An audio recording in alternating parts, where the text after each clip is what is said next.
ಲೋಕಸಭಾ ಚುನಾವಣೆ ನಂತರ ಹರಿಯಾಣದ ಫಲಿತಾಂಶ ಭಾಜಪ ಪರವಾಗಿ ಬಂತು. ಮಹಾರಾಷ್ಟ್ರದ ಫಲಿತಾಂಶ ಭಾಜಪ ಪರವಾಗಿ ಬಂತು. ಈಗ 27 ವರ್ಷಗಳ ನಂತರ ದೆಹಲಿಯಲ್ಲಿ ಭಾರತೀಯ ಜನತಾ ಪಾರ್ಟಿ ಅಧಿಕಾರದ ಗದ್ದಿಗೆಯನ್ನು ಹಿಡಿದಿದೆ. ಇದಕ್ಕೆ ಕಾರಣಕರ್ತರಾಗಿರ್ತಕ್ಕಂಥ ಕಾರ್ಯಕರ್ತರಿಗೆ, ದೆಹಲಿಯ ಮಹಾಜನತೆಗೆ ಮತ್ತು ನರೇಂದ್ರ ಮೋದಿಜಿಯವರು, JP ನಡ್ಡಾಜಿಯವರು, ಅಮಿತ್ ಶಾ ರಾದಿಯಾಗಿ ಎಲ್ಲ ನಾಯಕರಿಗೆ ನಾನು ಅಭಿನಂದನೆಗಳನ್ನು ಸಲ್ಲಿಸಲಿಕ್ಕೆ ಬಯಸ್ತೇನೆ. ಯಾವಾಗಲೂ ಗೆಲುವು ನಮಗೆ ಸ್ವಾಭಾವಿಕವಾಗಿರೋ ಪ್ರೇರಣೆಯನ್ನು ಕೊಡುತ್ತೆ. ಈ ಗೆಲುವು ಕೂಡ ನಮಗೆ ಪ್ರೇರಣೆಯನ್ನು ಕೊಟ್ಟಿದೆ. ಬಿಹಾರದಲ್ಲೂ ಮುಂದೆ ಬಿಹಾರದ ಚುನಾವಣೆ, ಬಿಹಾರದಲ್ಲೂ NDA ಗೆಲ್ಲುತ್ತೆ ಅಂತಕ್ಕಂಥ ವಿಶ್ವಾಸ ನಮಗೆ ಮೂಡಿ ಬಂದಿದೆ. ಕೇಜ್ರಿವಾಲ್ ಅವರು ಪ್ರಾಮಾಣಿಕ ಅಲ್ಲ, ಭ್ರಷ್ಟ ಅಂತ ಜನರಿಗೆ ಮನವರಿಕೆ ಆಗಿದೆ. ಸುಳ್ಳಿನ ಮುಖವಾಡ ಕಳಚಲೇಬೇಕು. ಸುಳ್ಳಿನ ಮುಖವಾಡ ಕಳಚಿ ಬಿದ್ದಿದೆ. ಸುಳ್ಳಿನ ಮುಖವಾಡ ಕಳಚಿ ಬಿದ್ದ ಕಾರಣಕ್ಕೋಸ್ಕರನೇ ಆಮ್ ಆದ್ಮಿ ಪಾರ್ಟಿ ಸೋತಿದೆ. ಕಾಂಗ್ರೆಸ್ಸು ಅವರು ಅವಲೋಕನ ಮಾಡ್ಕೋಬೇಕು. ಕೇವಲ ನಕಾರಾತ್ಮಕ ಪ್ರಚಾರದಿಂದ ಚುನಾವಣೆ ಗೆಲ್ಲಕ್ಕೆ ಸಾಧ್ಯ ಇಲ್ಲ. ಚುನಾವಣೆ ಗೆಲ್ಲಬೇಕು ಅಂದರೆ ಒಂದು ಪಕ್ಷಕ್ಕೆ ನೀತಿ ಇರಬೇಕು. ಕಾಂಗ್ರೆಸ್ ನೀತಿ ಏನು? ನೇತೃತ್ವ ಇರಬೇಕು. ನಿಮಗೆ ಯಾರ ನೇತೃತ್ವ ಇದೆ? ಜನ ಒಪ್ಪುವ ನೇತೃತ್ವ ಇವತ್ತು ಕಾಂಗ್ರೆಸ್ನಲ್ಲಿ ಉಳಿದಿದೆಯಾ? ನಿಯತ್ತು ಯಾರ ಬಗ್ಗೆ ಇದೆ ನಿಮಗೆ? ನಿಯತ್ತು ರಾಷ್ಟ್ರವನ್ನೇ ಅಪಮಾನ ಮಾಡುವಂಥ ಕೆಲಸವನ್ನು ವಿದೇಶದಲ್ಲಿ ಹೋಗಿ ಮಾಡ್ತೀರಿ. ಸನಾತನ ಧರ್ಮವನ್ನು ಅಪಮಾನಿಸುವಂಥ ಕೆಲಸವನ್ನು ದೇಶದೊಳಗಿತ್ಕೊಂಡು ಮಾಡ್ತೀರಿ. ನಿಮ್ಗೆ ಯಾರ ಬಗ್ಗೆ ನಿಯತ್ತಿದೆ? ಬಹುಶಃ ಈ ಎಲ್ಲ ಹಿನ್ನೆಲೆಯಲ್ಲಿ ಮಹಾತ್ಮ ಗಾಂಧೀಜಿಯವರು ಸ್ವತಂತ್ರ ಬಂದ ದಿನವೇ ಕರೆ ಕೊಟ್ಟರು, ಕಾಂಗ್ರೆಸ್ಸನ್ನು ವಿಸರ್ಜಿಸಿ ಅಂಥೇಳಿ. ಇವತ್ತು ಶೂನ್ಯ ಫಲಿತಾಂಶವನ್ನು ಕೊಡೋದ್ರ ಮೂಲಕ ಜನತೆ ಸಂದೇಶ ಕೊಟ್ಟಿದ್ದಾರೆ, ನಿಮಗೆ ವಿಸರ್ಜನೆ ಮಾಡೋದು ಬಿಟ್ಟರೆ ಬೇರೆ ಏನೂ ದಾರಿ ಇಲ್ಲ, ಕಾಂಗ್ರೆಸ್ಸನ್ನು ವಿಸರ್ಜಿಸೋದನ್ನು ಬಿಟ್ಟರೆ ಯಾವುದೇ ದಾರಿ ಇಲ್ಲ, ನೀವು ವಿಸರ್ಜನೆ ಮಾಡದೇ ಇದ್ರೆ ನಾವೇ ಆ ಕಾರ್ಯವನ್ನು ಮಾಡ್ತೀವಿ ಅನ್ನುವಂಥ ಸಂದೇಶವನ್ನು ಕೊಟ್ಟಿದ್ದಾರೆ. ಅಂಬೇಡ್ಕರ್ ಅವರ ಸಂವಿಧಾನ ಗೆದ್ದಿದೆ, ರಾಹುಲ್ ಗಾಂಧಿಯ ಸಂವಿಧಾನ ಸೋತಿದೆ. ಇಲ್ಲಿ ಗೆದ್ದಿರೋದು ಜನತೆಯ ಸಂವಿಧಾನ, ಇಲ್ಲಿ ಗೆದ್ದಿರೋದು ಅಂಬೇಡ್ಕರ್ ಅವರ ಸಂವಿಧಾನ. ತುರ್ತು ಪರಿಸ್ಥಿತಿ ಅಲ್ಲ, ಸರ್ವಾಧಿಕಾರಿ ಅಲ್ಲ, ಸರ್ವಾಧಿಕಾರ ಸೋತಿದೆ, ಪ್ರಜಾಪ್ರಭುತ್ವ ಗೆದ್ದಿದೆ. ಆ ಪ್ರಜಾಪ್ರಭುತ್ವದ ಗೆಲುವಿಗೆ ಕಾರಣ ಆಗಿರ್ತಕ್ಕಂಥ ಜನತೆಗೆ ಅಭಿನಂದನೆಗಳನ್ನು ಸಲ್ಲಿಸ್ತೇನೆ. ಲೋಕಸಭಾ ಚುನಾವಣೆ ನಂತರ ಹರಿಯಾಣದ ಫಲಿತಾಂಶ ಭಾಜಪ ಪರವಾಗಿ ಬಂತು. ಮಹಾರಾಷ್ಟ್ರದ ಫಲಿತಾಂಶ ಭಾಜಪ ಪರವಾಗಿ ಬಂತು. ಈಗ 27 ವರ್ಷಗಳ ನಂತರ ದೆಹಲಿಯಲ್ಲಿ ಭಾರತೀಯ ಜನತಾ ಪಾರ್ಟಿ ಅಧಿಕಾರದ ಗದ್ದಿಗೆಯನ್ನು ಹಿಡಿದಿದೆ. ಇದಕ್ಕೆ ಕಾರಣಕರ್ತರಾಗಿರ್ತಕ್ಕಂಥ ಕಾರ್ಯಕರ್ತರಿಗೆ, ದೆಹಲಿಯ ಮಹಾಜನತೆಗೆ ಮತ್ತು ನರೇಂದ್ರ ಮೋದಿಜಿಯವರು, JP ನಡ್ಡಾಜಿಯವರು, ಅಮಿತ್ ಶಾ ರಾದಿಯಾಗಿ ಎಲ್ಲ ನಾಯಕರಿಗೆ ನಾನು ಅಭಿನಂದನೆಗಳನ್ನು ಸಲ್ಲಿಸಲಿಕ್ಕೆ ಬಯಸ್ತೇನೆ. ಯಾವಾಗಲೂ ಗೆಲುವು ನಮಗೆ ಸ್ವಾಭಾವಿಕವಾಗಿರೋ ಪ್ರೇರಣೆಯನ್ನು ಕೊಡುತ್ತೆ. ಈ ಗೆಲುವು ಕೂಡ ನಮಗೆ ಪ್ರೇರಣೆಯನ್ನು ಕೊಟ್ಟಿದೆ. ಬಿಹಾರದಲ್ಲೂ ಮುಂದೆ ಬಿಹಾರದ ಚುನಾವಣೆ, ಬಿಹಾರದಲ್ಲೂ NDA ಗೆಲ್ಲುತ್ತೆ ಅಂತಕ್ಕಂಥ ವಿಶ್ವಾಸ ನಮಗೆ ಮೂಡಿ ಬಂದಿದೆ. ಕೇಜ್ರಿವಾಲ್ ಅವರು ಪ್ರಾಮಾಣಿಕ ಅಲ್ಲ, ಭ್ರಷ್ಟ ಅಂತ ಜನರಿಗೆ ಮನವರಿಕೆ ಆಗಿದೆ. ಸುಳ್ಳಿನ ಮುಖವಾಡ ಕಳಚಲೇಬೇಕು. ಸುಳ್ಳಿನ ಮುಖವಾಡ ಕಳಚಿ ಬಿದ್ದಿದೆ. ಸುಳ್ಳಿನ ಮುಖವಾಡ ಕಳಚಿ ಬಿದ್ದ ಕಾರಣಕ್ಕೋಸ್ಕರನೇ ಆಮ್ ಆದ್ಮಿ ಪಾರ್ಟಿ ಸೋತಿದೆ. ಕಾಂಗ್ರೆಸ್ಸು ಅವರು ಅವಲೋಕನ ಮಾಡ್ಕೋಬೇಕು.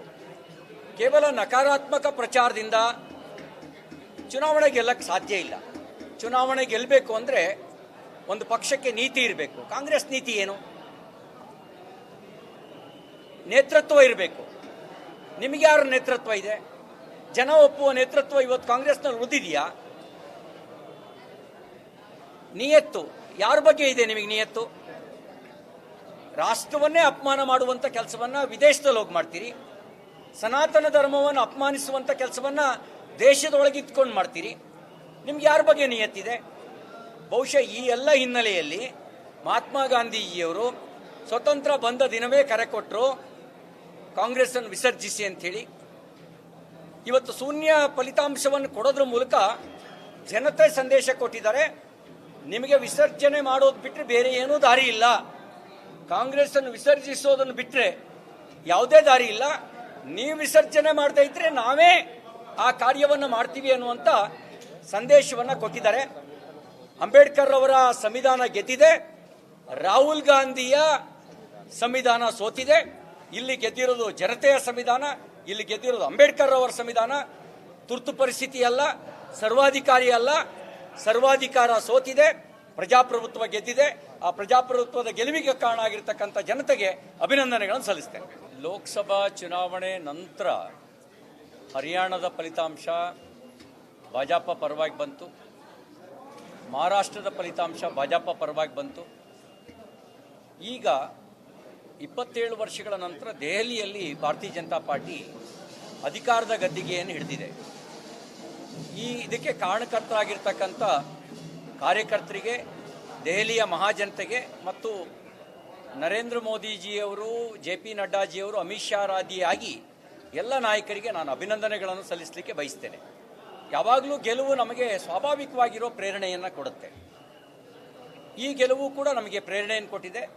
ಬಿಹಾರದಲ್ಲೂ ಮುಂದೆ ಬಿಹಾರದ ಚುನಾವಣೆ, ಬಿಹಾರದಲ್ಲೂ NDA ಗೆಲ್ಲುತ್ತೆ ಅಂತಕ್ಕಂಥ ವಿಶ್ವಾಸ ನಮಗೆ ಮೂಡಿ ಬಂದಿದೆ. ಕೇಜ್ರಿವಾಲ್ ಅವರು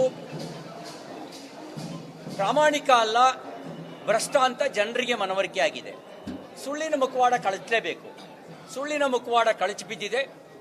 ಸುಳ್ಳಿನ ಮುಖವಾಡ ಕಳಚಿ ಬಿದ್ದ ಕಾರಣಕ್ಕೋಸ್ಕರನೇ ಆಮ್ ಆದ್ಮಿ ಪಾರ್ಟಿ ಸೋತಿದೆ. ಕಾಂಗ್ರೆಸ್ಸು ಅವರು ಅವಲೋಕನ ಮಾಡ್ಕೋಬೇಕು. ಕೇವಲ ನಕಾರಾತ್ಮಕ ಪ್ರಚಾರದಿಂದ ಚುನಾವಣೆ ಗೆಲ್ಲಕ್ಕೆ ಸಾಧ್ಯ ಇಲ್ಲ. ಚುನಾವಣೆ ಗೆಲ್ಲಬೇಕು ಅಂದರೆ ಒಂದು ಪಕ್ಷಕ್ಕೆ ನೀತಿ ಇರಬೇಕು. ಕಾಂಗ್ರೆಸ್ ನೀತಿ ಏನು? ನೇತೃತ್ವ ಇರಬೇಕು. ನಿಮಗೆ ಯಾರ ನೇತೃತ್ವ ಇದೆ? ಜನ ಒಪ್ಪುವ ನೇತೃತ್ವ ಇವತ್ತು ಕಾಂಗ್ರೆಸ್ನಲ್ಲಿ ಉಳಿದಿದೆಯಾ? ನಿಯತ್ತು ಯಾರ ಬಗ್ಗೆ ಇದೆ ನಿಮಗೆ? ನಿಯತ್ತು ರಾಷ್ಟ್ರವನ್ನೇ ಅಪಮಾನ ಮಾಡುವಂಥ ಕೆಲಸವನ್ನ ವಿದೇಶದಲ್ಲಿ ಹೋಗಿ ಮಾಡ್ತೀರಿ. ಸನಾತನ ಧರ್ಮವನ್ನು ಅಪಮಾನಿಸುವಂಥ ಕೆಲಸವನ್ನ ದೇಶದೊಳಗಿತ್ಕೊಂಡು ಮಾಡ್ತೀರಿ. ನಿಮ್ಗೆ ಯಾರ ಬಗ್ಗೆ ನಿಯತ್ತಿದೆ? ಬಹುಶಃ ಈ ಎಲ್ಲ ಹಿನ್ನೆಲೆಯಲ್ಲಿ ಮಹಾತ್ಮ ಗಾಂಧೀಜಿಯವರು ಸ್ವತಂತ್ರ ಬಂದ ದಿನವೇ ಕರೆ ಕೊಟ್ಟರು ಕಾಂಗ್ರೆಸ್ ಅನ್ನು ವಿಸರ್ಜಿಸಿ ಅಂಥೇಳಿ. ಇವತ್ತು ಶೂನ್ಯ ಫಲಿತಾಂಶವನ್ನು ಕೊಡೋದ್ರ ಮೂಲಕ ಜನತೆ ಸಂದೇಶ ಕೊಟ್ಟಿದ್ದಾರೆ, ನಿಮಗೆ ವಿಸರ್ಜನೆ ಮಾಡೋದು ಬಿಟ್ಟರೆ ಬೇರೆ ಏನೂ ದಾರಿ ಇಲ್ಲ, ಕಾಂಗ್ರೆಸ್ ಅನ್ನು ವಿಸರ್ಜಿಸೋದನ್ನು ಬಿಟ್ಟರೆ ಯಾವುದೇ ದಾರಿ ಇಲ್ಲ, ನೀವು ವಿಸರ್ಜನೆ ಮಾಡ್ತಾ ಇದ್ರೆ ನಾವೇ ಆ ಕಾರ್ಯವನ್ನು ಮಾಡ್ತೀವಿ ಅನ್ನುವಂಥ ಸಂದೇಶವನ್ನು ಕೊಟ್ಟಿದ್ದಾರೆ.